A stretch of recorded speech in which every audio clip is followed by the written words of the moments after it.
चलिए बाबू, आप सबको इंसेंटिव में स्वागत करता हूँ। और आज हम लोग जो पढ़ेंगे क्लास 12 पढ़ेंगे। और क्लास 12 में हम लोग पढ़ करके आए हैं एक चीज़, 2 चैप्टर पढ़ चुके हैं, सॉलिड स्टेट और सॉल्यूशन। आज हम लोग स्टार्ट करने वाले हैं सरफेस केमिस्ट्री। ठीक है, तो पहले आपको सरफेस केमिस्ट्री पढ़ा देंगे, उसके बाद इलेक्ट्रोकेमिस्ट्री पढ़ाएंगे, फिर केमिकल काइनेटिक पढ़ाएंगे। ठीक है, तो चलिए पहले पढ़ाते हैं सरफेस केमिस्ट्री। आप ध्यान से थोड़ा समझिएगा और थोड़ा प्रयास कीजिए कि ये चीज़ समझ में आए। तो पहले हेडिंग बनाते हैं, फिर समझाते हैं सरफेस केमिस्ट्री है क्या, क्या क्या पढ़ने हैं और कैसे कैसे सब टॉपिक को आसानी से पढ़ा जाए। ठीक है, तो आइए पहले हेडिंग बनाते हैं। और मेरे पास चैप्टर है सरफेस केमिस्ट्री।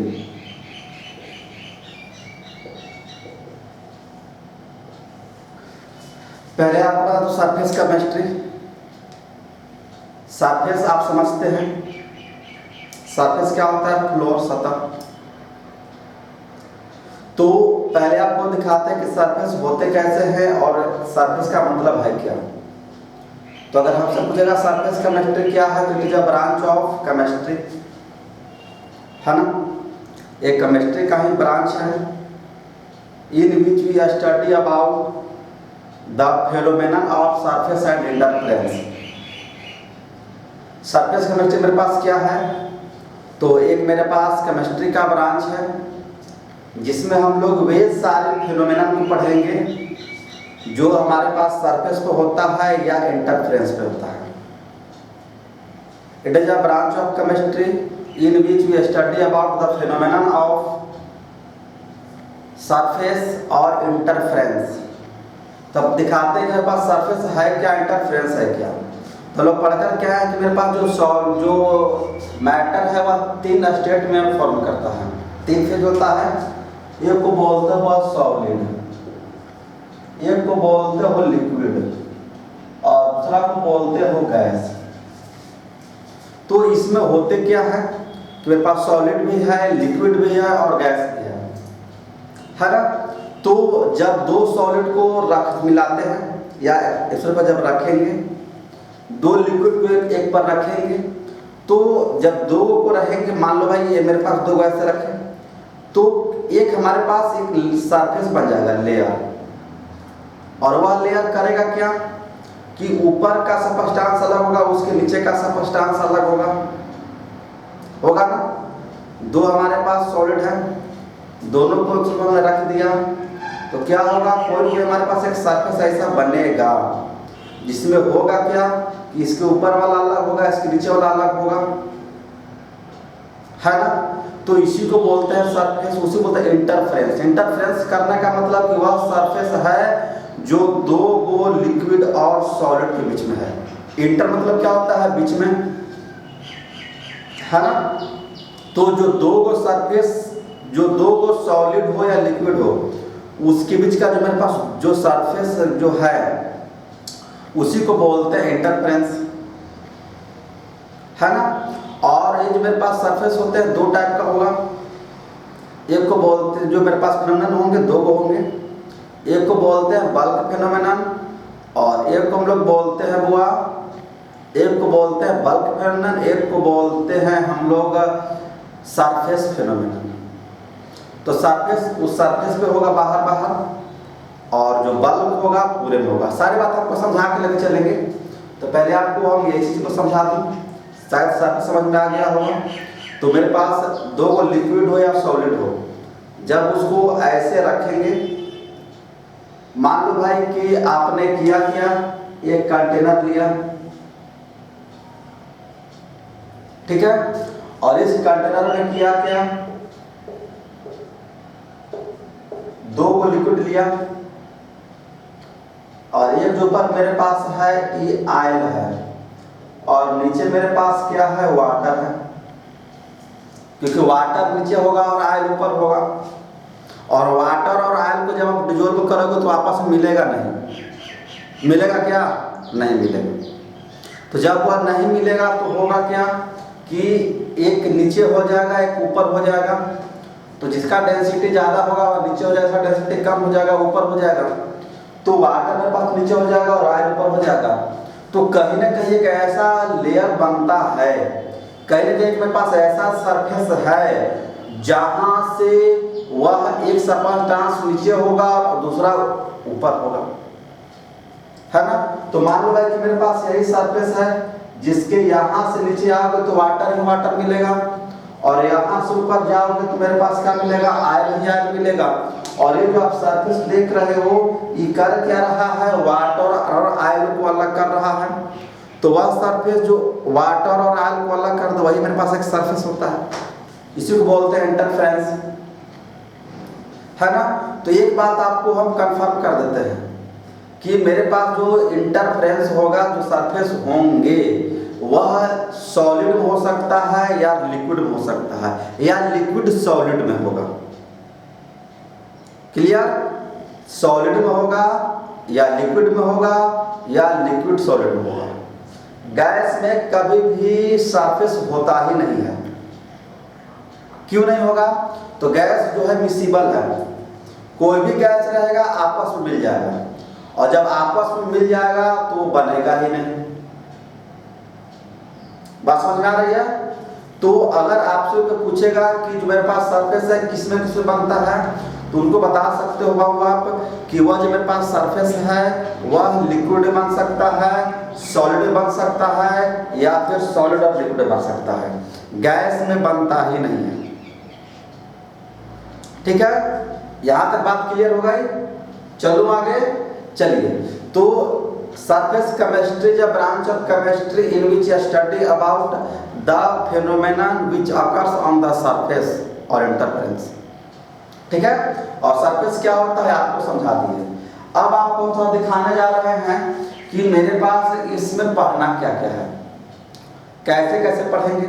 यह जो मेरे पास है टोटली हमारे पास कहने का मतलब कि थ्योरी ही है, इसमें हमको टोटली थ्योरी ही पढ़ना पड़ेगा, और यहाँ से हमारे एग्जाम में 5 मार्क्स का क्वेश्चन आते हैं, इसलिए इस चैप्टर को भी हमको ढंग से पढ़ना है। चाहे आपका एग्जाम सीबीएसई का हो या फिर बीएसई का हो, दोनों में यहाँ से क्वेश्चन 5 मार्क्स के आते हैं और आपको बहुत अच्छे से पढ़ना है। चलिए, तो आपको मतलब दिखा दूँ कि चैप्टर में पढ़ेंगे क्या क्या। अभी आपको हमने दिखाया सरफेस, और सरफेस में आपको एक इंटरफेरेंस करके भी दिखाया। सरफेस और इंटरफेरेंस करके मेरे पास दोनों सेम ही है। इंटरफेरेंस करने का मतलब कि वह सरफेस जो दो को अलग अलग करेगा, और सरफेस क्या होता है, दो को लिक्विड हो, दो को सॉलिड हो, या फिर लिक्विड या सॉलिड हो, उसके बीच में क्या करेगा।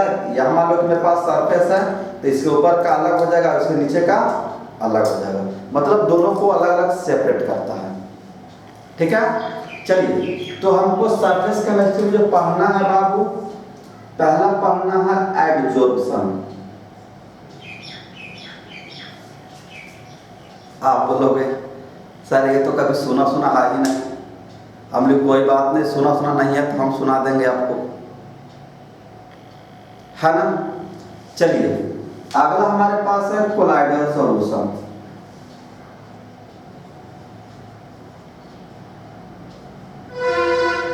और एक हमारे पास है इमल्सन। एडजॉर्प्शन है, कोलाइडल सॉल्यूशन है और इमल्सन है। आप बोलोगे सर तीन ही पढ़ना है क्या? हम बोले कि नहीं बाबू अभी और है। अब अगर आप कोलाइडल में जाते हो तो इसमें हम लोग बहुत सारी चीज पढ़ेंगे, है ना। पहला क्या हम लोग पढ़ेंगे हुआ पेप्टाइजेशन।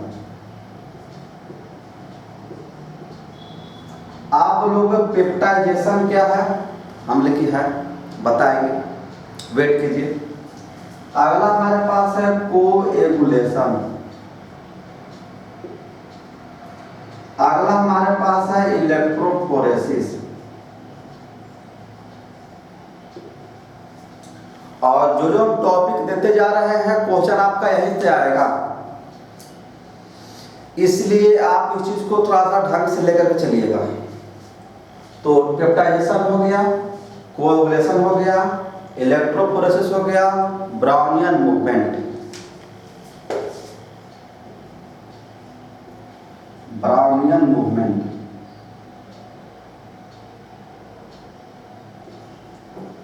एक विद्यार्थी कह रहे सर ब्राउनियन मूवमेंट तो हम लोग पढ़ करके आए थे, हम लोग पढ़ करके आए थे 9th क्लास में, बट यहाँ पर और उसको डिटेल्स में देंगे हम। ठीक है, चलिए आगे जो हमारे पास आ रहा है वो है टिंडल इफेक्ट।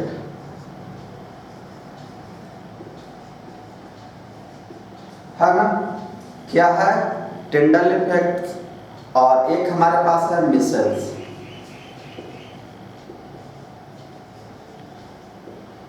और अगला हमारे पास क्या है? मिसेल्स। कहने का मतलब कि हम लोग सरफेस केमिस्ट्री में इतना ही चीज पढ़ेंगे। क्लियर? क्या क्या पढ़ोगे हुआ? एडजॉर्प्शन पढ़ोगे, कोलाइडल सॉल्यूशन पढ़ोगे, इमल्सन पढ़ोगे। इमल्सन हम लोग 2 प्रकार के पढ़ते हैं, WO और OW। बता के ले आएंगे, टेंशन नहीं लेना, सारी बात हो गई।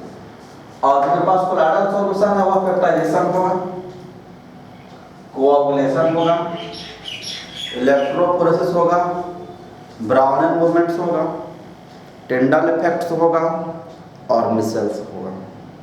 मिसेल्स भी आपको बहुत अच्छे से बता करके ले आएंगे, सारी चीज को पढ़ाएंगे। तो पहले हम शुरू कहाँ से करना है? एडजॉर्प्शन से। ठीक है, तो चलिए हम लोग स्टार्ट करते हैं एडजॉर्प्शन को। चलो बाबू स्टार्ट कर लो एडजॉर्प्शन।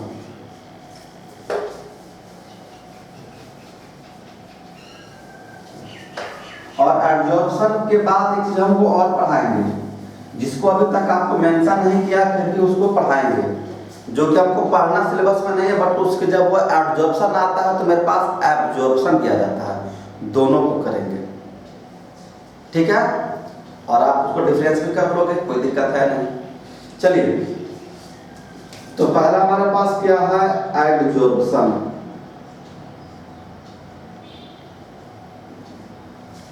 चलिए, हमारे पास सबस्टांस है 2 गो, और करता क्या है कि एक सबस्टांस जो है दूसरे सबस्टांस के सरफेस पे आ जाता है, अंदर नहीं जाता है, सरफेस पे आ जाता है, उसी को बोलते हुआ एडजॉर्प्शन। और मेरे पास एडजॉर्प्शन का वैल्यू होता है, सब जगह अलग अलग होता है, अनइक्वल। है ना? क्या बोल दिया आपको समझ में नहीं आया? आइए पिक्चर बना के दिखाते हैं, समझ में आएगा। मान लो भाई कि मेरे पास एक सरफेस है, कोई सबस्टांस है, और ये जो सबस्टांस है इसका मेरे पास सरफेस है।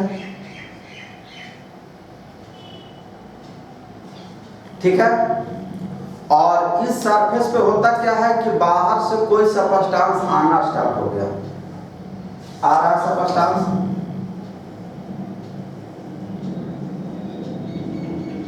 देखो बाबू,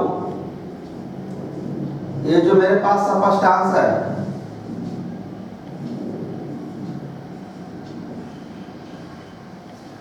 आ गया। तो ये जो मेरे पास है 1 सबस्टांस, और ये जो मेरे पास है अनदर सबस्टांस। तो एक सबस्टांस दूसरे पर क्या हो गया? सरफेस पे चला गया।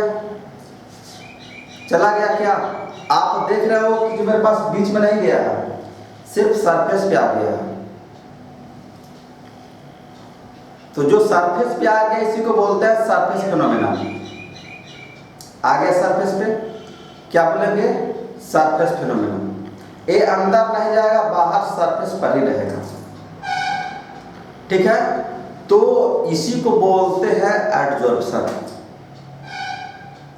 और एक मेरे पास एडजॉर्प्शन है, यह 2 टाइप का होगा। एक को बोलते हैं फिजिकल एडजॉर्प्शन, एक को बोलते हैं केमिकल एडजॉर्प्शन। फिजिकल एडजॉर्प्शन कहने का मतलब कि ये जो मेरे पास बाहर से आया, जो इस पर अट्रैक्ट हो रहा है फोर्स से, और जो फोर्स अप्लाई हो रहा है यह दो तरह से होता है, एक वंडरवाल फोर्स ऑफ अट्रैक्शन जो कि वीक बॉन्ड है, और एक होता है मेरे पास केमिकल बॉन्ड जो कि मेरे पास स्ट्रॉन्ग बॉन्ड है।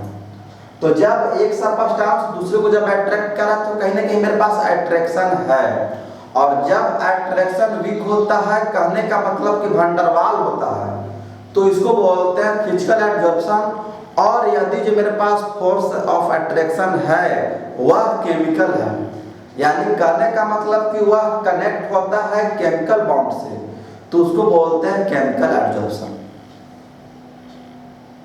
क्लियर? तो जब यह अट्रैक्ट हो जाए वंडरवाल फोर्स ऑफ अट्रैक्शन से तो इसको बोलते हैं फिजिकल एब्जॉर्प्शन, और जब यह कनेक्ट हो जाए अट्रैक्ट हो जाए केमिकल बॉन्ड से तो इसको बोलते हैं हम लोग केमिकल एब्जॉर्प्शन। क्लियर? तो सारी बात हम करके ले आएंगे। तो मेरे पास एब्जॉर्प्शन देख लिए। अब होता क्या है कि इसका दो बात है, एक को बोलते हैं एब्जॉर्बेट, एक को बोलते हैं एब्जॉर्बेंट। ठीक है? तो एब्जॉर्बेंट क्या होता है और एब्जॉर्बेट क्या होता है? तो ये जो सतह देख रहे हो सरफेस, ये सरफेस जो करता क्या है कि उसको रिटेन करवाता है, जो बाहर से आए सबस्टेंस और आकर के अपने सतह पर चिपकने देता है। तो जब अपने सतह पर चिपकने देता है तो उसको बोलते हैं एब्जॉर्बेंट। ठीक है? एक क्या होता है भाई कि एक जो सबस्टेंस है आकर के उसके सतह पर चिपकता है उसको बोलते हैं हम लोग एब्जॉर्बेंट। ये जो मेरे पास सबस्टेंस है ये मेरे पास क्या है? एब्जॉर्बेंट। मतलब कि जो एब्जॉर्बेंट है वह दो चीज पर होता है, एक एब्जॉर्बेंट से और एक एब्जॉर्बेंट से। तो एब्जॉर्बेंट क्या होता है? तो वह सरफेस जिस पर वह आकर रिटेन कर जाता है, एब्जॉर्बेंट है। और एब्जॉर्बेंट क्या होता है? वह सबस्टेंस जो आकर के उस पर बैठ जाता है। एक सिंपल से एग्जांपल दिखाऊं, एकदम सिंपल से दिखाते हैं, सबको समझ में आएंगे। आप घर में देखे हो दीवार, और जब घर बनती है दीवार बनेगा तो उस समय दीवार पर कोई पेंट नहीं होता है, होता है क्या? नहीं होता है। तो जब दीवार बन गया, जब उसमें पेंट किया जाता है दीवार को, तो क्या होता है भाई? पेंट करते हैं। जब पेंट करते हैं तो होता क्या है कि जो पेंट का जो मॉलिक्यूल्स है कहाँ चला जाता है? दीवार पे। तो क्या दीवार पेंट को अपने अंदर चिपका लिया? यस, यही तो मेरे पास एब्जॉर्प्शन है। दीवार एक सबस्टेंस, पेंट दूसरा सबस्टेंस, और दोनों क्या करके आपस में चिपक गया, उसी को बोलते हैं एब्जॉर्प्शन। क्लियर? तो जो मेरे पास दीवार है, क्या बाबू? दीवार, तो उस दीवार को हम लोग बोलते हैं एब्जॉर्बेंट। और वह जो मेरे पास पेंट है, पेंट, उस पेंट को बोलते हैं एब्जॉर्बेंट। क्लियर? हमारे पास दो बात थी, एब्जॉर्बेंट और एब्जॉर्बेंट, जो कि दोनों बता दिया।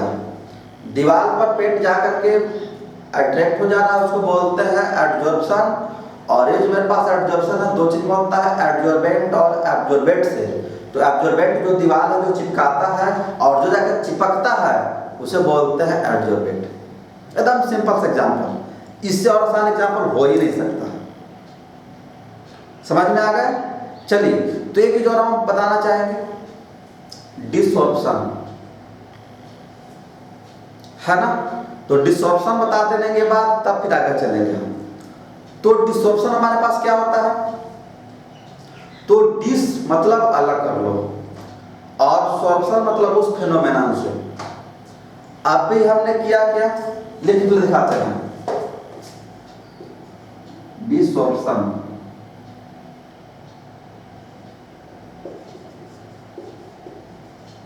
कभी कभी हमसे पूछा हुआ भी है कि डिसऑर्प्शन है क्या? तो डिसॉर्प्शन मेरे पास एक प्रोसेस है। डिसॉर्प्शन क्या है? प्रोसेस है जो करेगा क्या?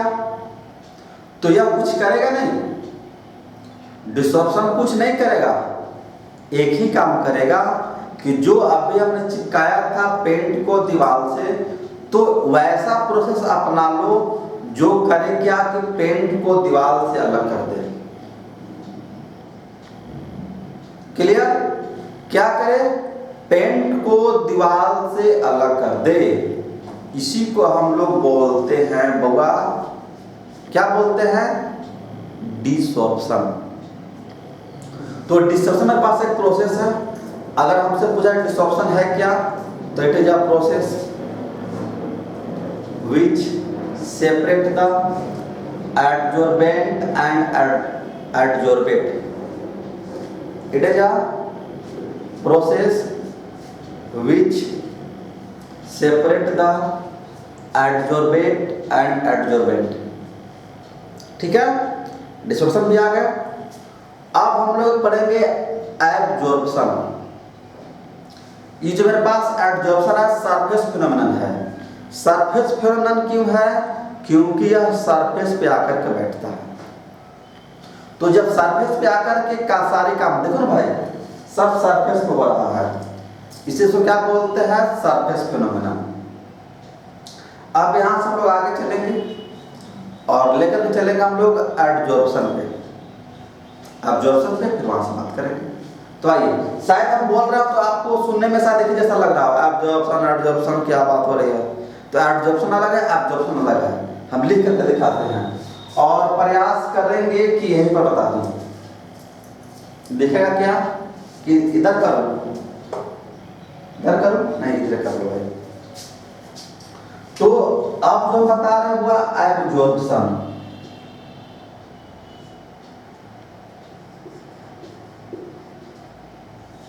अभी हमने क्या बता दिया? एडजॉर्प्शन, एडी एडजॉर्प्शन, और एब्जॉर्प्शन क्या होता है? एबी। तो इसमें मेरे पास क्या होगा? एक सरफेस होगा जो सेपरेट करेगा, है ना। तो मान लो भाई कि मेरे पास सबस्टेंस है, ठीक है, और इस पर कोई सबस्टेंस आएगा,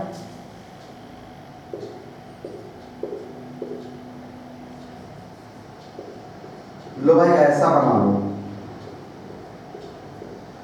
शायद आपको समझ में इस पिक्चर से ज्यादा है, इसीलिए इसको हमने ऐसा बना दिया। हम हो गया। इसमें हम देख क्या रहे हैं? तो इसमें हम देख रहे हैं कि मेरे पास एक जो सरफेस है, उस सरफेस मेरे पास मॉलिक्यूल्स आया है ना। और एक करेगा क्या कि यह मॉलिक्यूल्स बाहर नहीं रुकेगा, अंदर आ जाएगा। ठीक है, लो भाई अंदर आ गया। और ये जो मेरे पास अंदर आ गया इक्वली चलाता है।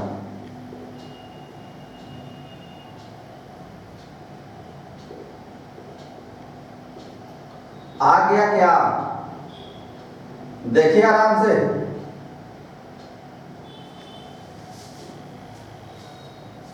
ठीक है, तो एक जो मेरे पास है ये वन सबस्टेंस है, और ये जो मॉलिक्यूल्स आप देख रहे हो अनदर सबस्टेंस है। कहने का मतलब कि एक सबस्टेंस के अंदर दूसरा सबस्टेंस आ जाता है, और आएगा तो इक्वली आएगा। इसमें इक्वली नहीं आएगा, इसमें क्या आएगा? इक्वली आएगा। नाम है एब्जॉर्प्शन, एब्जॉर्ब कर लेता है। एब्जॉर्ब करने का मतलब किसी चीज को अपने में मिला लेगा। क्लियर? क्या करेगा? तो किसी भी चीज को अपने अंदर क्या कर लेगा? उसको मिला लेगा। उसी को बोलते हैं एब्जॉर्प्शन। एग्जाम्पल दिखाऊं? एकदम सिंपल एग्जाम्पल दिखाते हैं। आप देख रहे होंगे रसगुल्ला, नाम क्या हुआ? रसगुल्ला, रस प्लस में गुल्ला। यानी एक सॉलिड है जिसमें करता क्या है कि रस जो है अंदर गया होता है ना। अगर उसको डिजॉर्प्शन करना चाहते हो, रसगुल्ला लेकर के निचोड़ दीजिए, निचोड़ देंगे क्या क्या होगा भाई, निचोड़ेंगे तो क्या होगा, क्या होगा, तो रस जो है जो रसगुल्ला में अंदर गया था वह रस कहाँ चला जाएगा, बाहर। अब रस बचा क्या, बाहर आ गया, है ना। तो हम देखें क्या कि जो रस है रसगुल्ले के अंदर चला गया और जाएगा तो इक्वली जाएगा, चारों तरफ सेम होगा, यानी कि बाहर का कंसंट्रेशन और अंदर का कंसंट्रेशन दोनों सेम होता है। इसी को बोलते हैं एब्जॉर्प्शन। ठीक है, शायद आपको समझ में आ गया होगा। एडजॉर्प्शन जो होगा बाहर बाहर होगा, बट एब्जॉर्प्शन जो होगा वह पूरे सरफेस में होगा। देखो ना भाई, सब जगह है। तो जब पूरे सरफेस में हो जाए उसको बोलते हैं एब्जॉर्प्शन, और जो सिर्फ सरफेस पे हो जाए उसको बोलते हैं एडजॉर्प्शन। क्लियर। अब जो मेरे पास एब्जॉर्प्शन होता है वह दो चीज में आएगा, दो फॉर्म में रहेगा, एक एब्जॉर्बेंट और एक एब्जॉर्बेट। क्या होगा, एक होगा मेरे पास एब्जॉर्बेट और एक क्या हो जाएगा मेरे पास, इधर लिख देते हैं एब्जॉर्बेंट। सबस्टांस क्या होगा, एब्जॉर्बेट होगा, एब्जॉर्बेंट होगा। तो एब्जॉर्बेंट क्या होगा, ऐसे समझाते हैं, बात करते हैं रसगुल्ला वाला। तो जो रसगुल्ला है जो बिना रस वाला पहले, वह एब्जॉर्बेंट है, और जो रस है वह एब्जॉर्बेट है। यानी वो क्या रहा है कि एब्जॉर्बेट एब्जॉर्बेंट में चला जा रहा है। एब्जॉर्बेंट एक सरफेस है और एब्जॉर्बेट मेरे पास वो भी एक सबस्टांस ही है जो एब्जॉर्बेट करता क्या है कि एब्जॉर्बेंट में चला जाता है। क्लियर।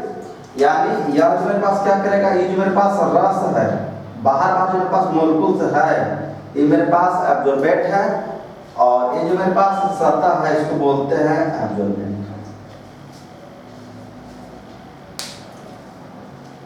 ठीक है, तो ये था हमारे पास एडजॉर्बेंट और एब्जॉर्बेट। आपको दो बताया, एडजॉर्प्शन और एब्जॉर्प्शन।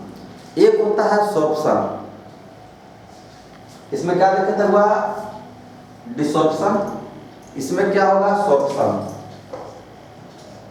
सारी बात को रख दे रहा हूं।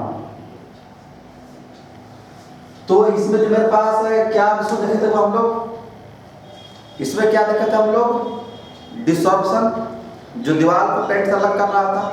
ये मेरे पास क्या है, सोर्प्शन। सोर्प्शन क्या करेगा, इसको निचोड़ेंगे, प्रोसेसिंग होगा, जो क्या करेगा, एब्जॉर्बेट को एब्जॉर्बेंट से अलग करते हैं। ठीक है, तो इतनी सारी बात है हमारे पास एब्जॉर्बेंट में और एडजॉर्प्शन में और एब्जॉर्प्शन में। जो मेरे पास एडजॉर्प्शन है ये मेरे पास सरफेस फिनोमिनन है, और जो एब्जॉर्प्शन है मेरे पास बल्क फिनोमिनन है। वो सरफेस पे होगा, ये सब जगह होगा। इसका जो मेरे पास डिस्ट्रीब्यूशन होगा नॉन यूनिफॉर्म होगा, सब जगह अनइक्वल होता है। इसका क्या होता है, सब जगह अनइक्वल होता है, और इसका क्या होता है, सब जगह इक्वल होता है। तो इसका सब जगह अनइक्वल होगा और इसका सब जगह इक्वल होगा। तो इसी को बोलते हैं हम लोग एडजॉर्प्शन और एब्जॉर्प्शन। डिफरेंस भी हो गया। इसमें जो मेरे पास होता इसमें भंडवा प्रश्न था इसमें भी हमारे पास सरफेस है, वो मेरे पास बल्क है। ये बार बार होगा, मेरे पास अंदर होगा, ये अनइक्वली होगा, वो इक्वली होगा। ठीक है, तो आज आपको हमने दिखाया एडजॉर्प्शन और एब्जॉर्प्शन। अब इसके बाद जब हम आएंगे तो हम आपको दिखाएंगे टाइप्स ऑफ एडजॉर्प्शन। क्या दिखाएंगे, टाइप्स ऑफ एडजॉर्प्शन। और टाइप्स ऑफ एब्जॉर्प्शन दिखाने के बाद फिर हम लोग आगे बढ़ेंगे। ठीक है, तो तब तक आप हमारे साथ बने रहिए, और जब हम नेक्स्ट वीडियो में आएंगे तो ये सारी बात को नहीं करेंगे, हम डायरेक्ट बात करेंगे हम लोग टाइप्स ऑफ एब्जॉर्प्शन, फिर रेट ऑफ एब्जॉर्प्शन और factor affecting rate of absorption, और इसमें मेरे पास है फ्रंटलिंग आइसोबार। ठीक है, तो चलिए तब तक इसको आप फिर से रिवीजन कीजिए, पढ़िए अच्छे से, और हमारे इंसेंटिव चैनल के साथ बने रहिए, इंसेंटिव पटना पर, और हम लोग आपके साथ हमेशा मुलाकात करते रहेंगे। ठीक है, चलो बाबू, थैंक्स।